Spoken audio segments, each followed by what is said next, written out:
అమ్మా ఏంటమ్మా ఏదో వెరైటీ చేస్తున్నావు? ఇదా ఆనపకాయ, బీరకాయ, చిక్కుడుకాయలు, బల్ల చిక్కుడుకాయలు, పందిరి చిక్కుడు అచ్చులు. సూపర్. నాకు తెలిసి ఇండియాలో నేను ఉన్నప్పుడు ఎప్పుడో 10-15 ఏళ్ళ క్రితం తిన్నా. అందుకే నేను మళ్ళీ చేస్తాను నీకోసం. ఓకే, ఏంటి ప్రాసెస్ ఏంటి?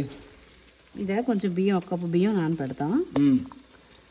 దీంట్లో కొబ్బరి తురిమేస్తాను, కొంచెం నువ్వులు వేస్తాం, కొంచెం ఎండుమిరపకాయలు, పచ్చిమిరపకాయలు, జీలకర్ర మిక్సీ కొట్టేసి, వెల్లుల్లి ఒక 2 వెల్లుల్లి రెబ్బలు వేస్తాం, ఆనియన్స్ కూడా వేస్తాం. ఇది మిక్సీ కొట్టేసి ఈ ముక్కలన్నీ కట్ చేసుకొని నేను చూపించిన విధంగా కట్ చేసుకొని ఉడకపెట్టేసి, అంటే ఒక పొంగు వస్తే చాలు. బియ్యం నానబెట్టావా? బియ్యం 1 గంటన్నర నానపెడతాం. ఉట్టి బియ్యమే నానపెడతాం. బియ్యం 1 గంటన్నర నానపెట్టాను.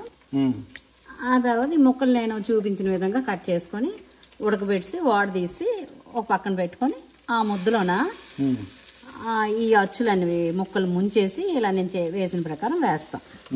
అలా కొంచెం మీడియంలో పెట్టేసి కొంచెం సెగ మీద వేపాలి. ఇది చారన్నంతో చాలా బాగుంటాయి. ఇది కూడా చారన్నంతోనే? అవును, అన్ని చారన్నంతో కాంబినేషన్ లో చెప్తున్నావు అయితే. మరి శీతాకాలం కదా. మా అమ్మ మా కోసం పాత వంటలు చేస్తుంటే నా వైఫ్ ఏమో మా అమ్మ వాళ్ళ కోసం ఇక్కడ మోడర్న్ వంటలు చేస్తుంది. చికెన్ వింగ్స్ అనమాట. అది నా ఫ్లైట్కి టైం అయ్యి ఎయిర్పోర్ట్కి వచ్చేసాను. బాక్స్ తీసుకొచ్చి ఎయిర్పోర్ట్లో తిన్నా అనమాట. అబ్బాబ్బా, నోట్లో బ్లాస్టే.